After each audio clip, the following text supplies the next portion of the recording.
them, waiting for this magic moment.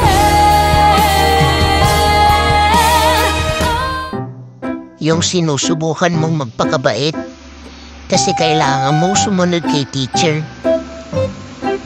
Kahit na sobrang bored ka na.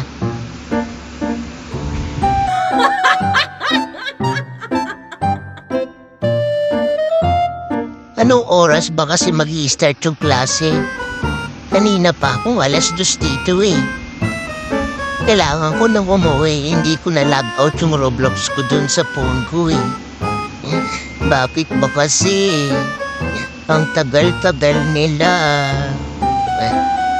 Tapos di pa nila ako binibigyan ng laruan. Galit niyo ako ha?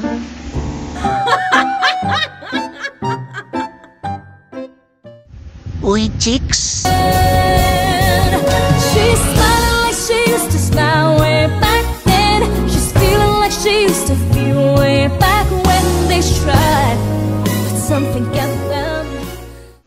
Mapagmahal ka talaga kagaya ng tatay mo.